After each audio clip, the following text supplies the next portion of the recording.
Hello, അസ്സലാമു അലൈക്കും. Welcome back. രാവിലത്തെ റൊട്ടീനും കാര്യങ്ങളെല്ലാം കഴിഞ്ഞതിന് ശേഷം ഞാൻ കിച്ചണിലെത്തിയിട്ടുണ്ട്.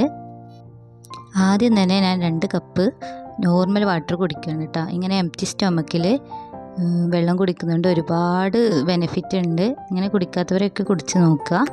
ഒരുപാട് പേര് കുടിക്കുന്നുണ്ടാവും.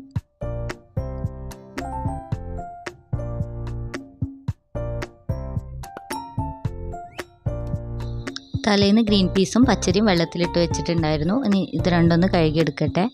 രണ്ടും കൂടെ ഒപ്പാണ് കഴുകിയെടുക്കുക കേട്ടോ. എന്നാൽ പെട്ടെന്ന് നമുക്ക് ജോലികളെല്ലാം തീർക്കാമല്ലോ.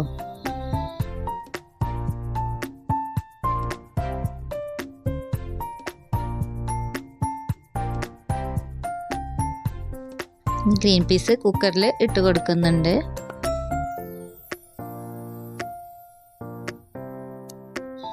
കൂടെ തന്നെ പച്ചരി മിക്സിയിൽ ഇട്ട് കൊടുക്കുകയാണ്.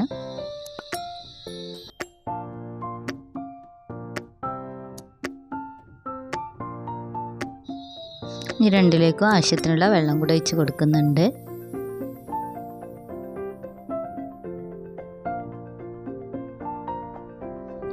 ഇനി പച്ചരി ഒന്ന് അരച്ചെടുക്കട്ടെ.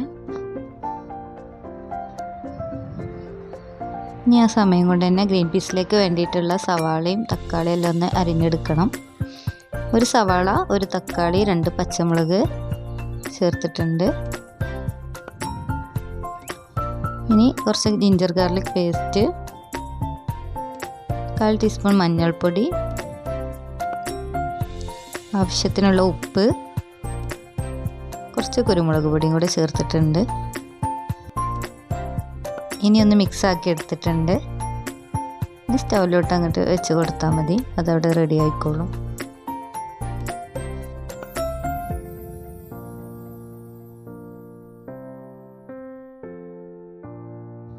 പച്ചരി നന്നായിട്ട് അരഞ്ഞു വന്നിട്ടുണ്ട്.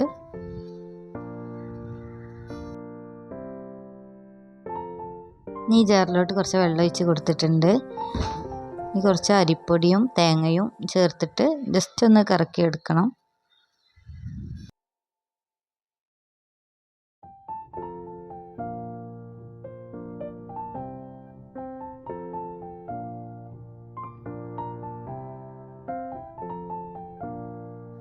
അങ്ങനെ ദോശക്കുള്ള മാവും കൂടിയും റെഡിയായി.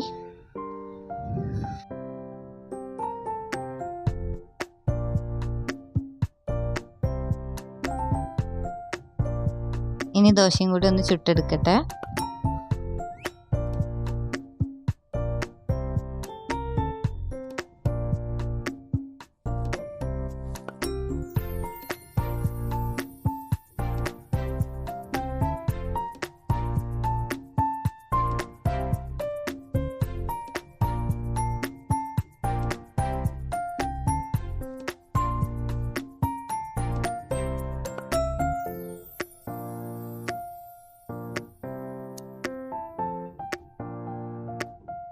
കുട്ടികൾക്കുള്ള ടിഫിനൊക്കെ ഒന്ന് റെഡിയാക്കട്ടെ. വെള്ളം ഞാൻ തലേന്ന് തിളപ്പിച്ച് വെച്ചിട്ടുണ്ടായിരുന്നു. കുട്ടികൾക്ക് എന്തായാലും ഈ ഒരു ടൈമിൽ തിളപ്പിച്ചാറിയ വെള്ളം മാത്രം കൊടുക്കുക. ഇപ്പോൾ ഒരുപാട് പകർച്ചവ്യാധികളും അസുഖങ്ങളൊക്കെ ഉള്ള ടൈമല്ലേ. ചായക്കുള്ള വെള്ളം വെച്ചിട്ടുണ്ടായിരുന്നു. തിളച്ച് വന്നപ്പോൾ അതിലേക്കുള്ള പൊടിയും പഞ്ചസാരയൊക്കെ ചേർത്ത് കൊടുത്തു.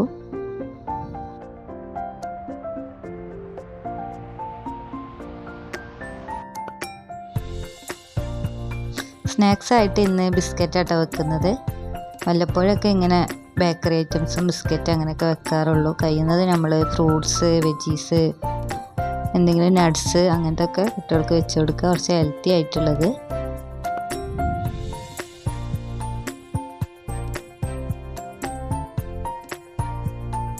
ഇന്ന് ലഞ്ചിനായിട്ട് നീർദോശയും കടലക്കറിയാണ് കേട്ടോ കൊടുക്കുന്നത്.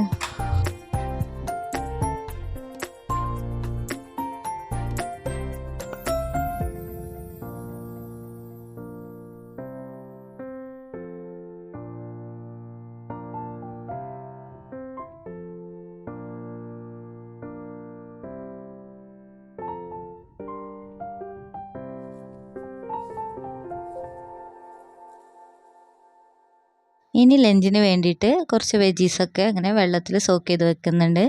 കുറച്ച് വിനാഗിരിയും മഞ്ഞളും ഉപ്പും കൂടെ ചേർത്തിട്ട് ഒരു അരമണിക്കൂറെങ്കിലും ഇങ്ങനെ വെക്കുന്നത് ഇതിലെ വിഷാംശങ്ങളെല്ലാം പോവാൻ നല്ലതാണ്. ഇനി ഇതാ കുക്കറിലോട്ട് അരിയിട്ട് കൊടുക്കുന്നുണ്ട്. ഇനി ഒന്ന് നന്നായിട്ട് കഴുകി വെള്ളം ഒഴിച്ചിട്ട് വിസിലടുപ്പിച്ചെടുത്ത ചോറ് റെഡി.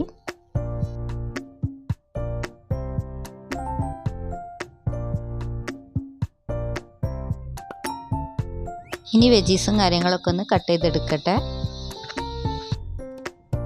നമ്മൾ വെജീസും കാര്യങ്ങളൊക്കെ കട്ട് ചെയ്യുമ്പോൾ അടുത്തൊരു പാത്രം ഇങ്ങനെ വെച്ച് കൊടുത്താൽ അതിൻ്റെ വേസ്റ്റും കാര്യങ്ങളൊക്കെ കൗണ്ടർ ടോപ്പിലൊന്നും ആവാതെ നമുക്ക് ആ പാത്രത്തിലോട്ട് തന്നെ ഇട്ട് കൊടുത്താൽ കൗണ്ടർ ടോപ്പൊക്കെ നല്ല വൃത്തിയായിട്ട് തന്നെ ഇരുന്നോളും.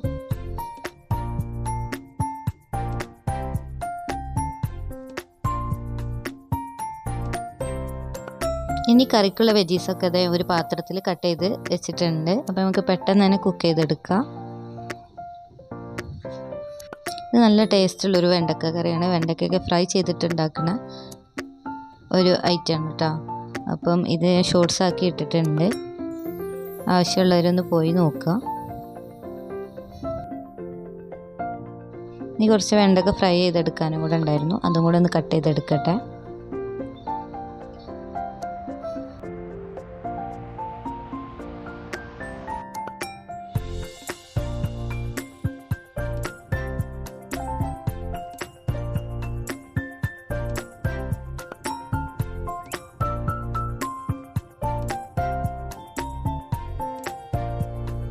കറി ഏകദേശം റെഡി ആയിട്ടാ. അങ്ങനെ ഇനി വെണ്ടക്ക ഫ്രൈ ചെയ്യുകയാണ്. ഇവിടെ ഷാലോ ഫ്രൈ ആണ് ചെയ്തെടുക്കുന്നത്. ഒരുപാട് എണ്ണ ഒഴിച്ചിട്ട് ഡീപ്പ് ഫ്രൈ ഒന്നും ചെയ്യേണ്ട ആവശ്യമില്ല.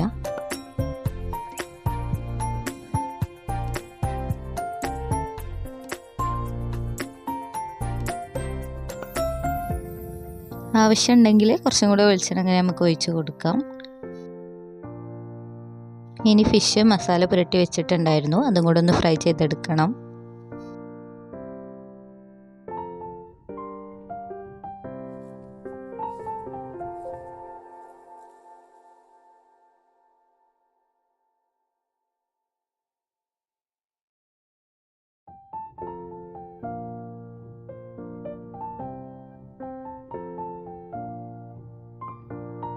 അങ്ങനെ കുക്കിങ് കാര്യങ്ങളെല്ലാം കഴിഞ്ഞിട്ടുണ്ട്. ഇനി റൂമിലേക്ക് വന്നിട്ടുണ്ട്. ബെഡും കാര്യങ്ങളൊക്കെ ഒന്ന് നീറ്റാക്കി എല്ലാവരും ഒന്ന് അടിച്ചു വാരിയിട്ടു.